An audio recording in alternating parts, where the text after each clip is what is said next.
গণকপুখুৰী যোগনিয়াত সদৌ অসম ভিত্তিত আয়োজন কৰা দিহানাম প্ৰতিযোগিতালৈ ৰাইজৰ ব্যাপক সঁহাৰি।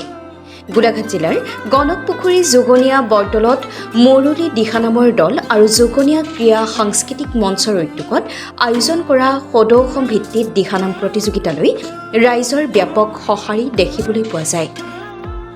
সদৌ অসম ভিত্তিত আয়োজন কৰা এই দিহানাম প্ৰতিযোগিতাৰ ২৪ মে পুৱা পতাকা উত্তোলন কৰে বিশিষ্ট সমাজকৰ্মী ভদ্ৰকান্ত দত্তই। বন্তি প্ৰজ্বলন কৰে বুধিন বৰাই। নৱজ্যোতি উচ্চ মাধ্যমিক বিদ্যালয়ৰ প্ৰধান শিক্ষক লক্ষীৰাম হাজৰিকা দেৱে মঞ্চ উদ্বোধন কৰাৰ পাছতেই দিহানাম প্ৰতিযোগিতা আৰম্ভ হয়। যোগনিয়া গাঁৱৰ মহিলাসকলে এনে আধ্যাত্মিক কাৰ্যসূচীসমূহ হাতত লৈ অঞ্চলটো হৰিনামৰ ধ্বনিৰে মুখৰিত কৰি তোলাৰ বাবে উপস্থিত সকলোৱে একেমুখে শলাগ লয়। ঢেকিয়ালৰ পৰা প্ৰকাশ ৰঞ্জন বৰাৰ ৰিপৰ্টাৰ লাইভ অসম। মই মুৰুলী দিহানামৰ দলৰ তৰফৰ পৰা সকলো ৰাইজলৈ ভক্তিভৰা প্ৰণাম জনাইছোঁ। আৰু আমাৰ এই দিহানাম ভাগি পতাৰ মূল উদ্দেশ্য হৈছে, প্ৰথম উদ্দেশ্যটো হৈছে আমাৰ যিখিনি আমাৰ স্থানীয় মহিলা পুৰুষ সকলোকে একত্ৰিত কৰি আমি একতাৰ দোলেৰে আমাৰ সমাজখনক বান্ধি ৰখা।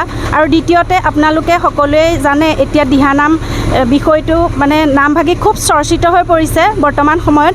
গতিকে সেই সময়ৰ প্ৰতি লক্ষ্য ৰাখি যাতে উঠি অহা প্ৰজন্মই এই দিহানামৰ প্ৰতি আকৰ্ষিত হৈ তেওঁলোকে আগবাঢ়ি যাব পাৰে। আৰু যিহেতু বৰ্তমান সময়ত সমাজত অন্যায় হিংসা অপৰাধ প্ৰৱণতা বাঢ়ি গৈছে নৱপ্ৰজন্মৰ মাজত, গতিকে তেওঁলোকে এই নামৰ মাজেৰে নতুন আদৰ্শৰে যাতে অনুপ্ৰাণিত হৈ সমাজখনক নতুনত্ব দিব পাৰে, সেই চিন্তাধাৰাৰে আমি এই অনুষ্ঠানভাগি আয়োজন কৰিছোঁ।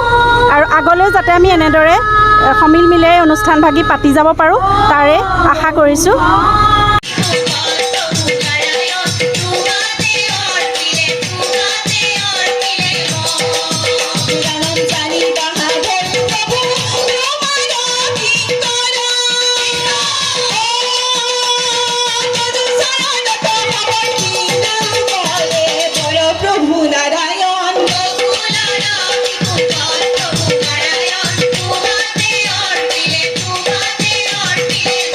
কৃষ্ণ ৰাম আগে দিন পাছে কানো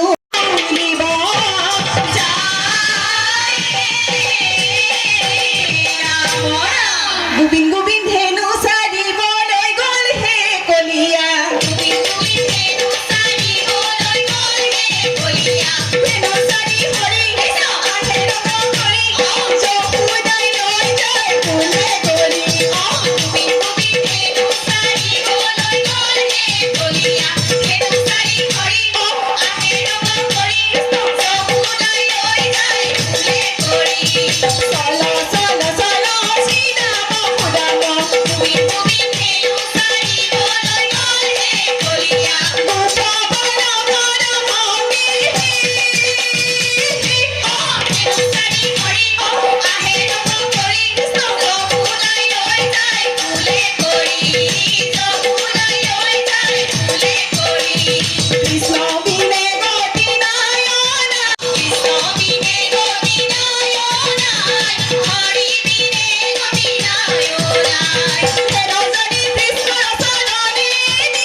ৰিপৰ্টাৰ লাইভ।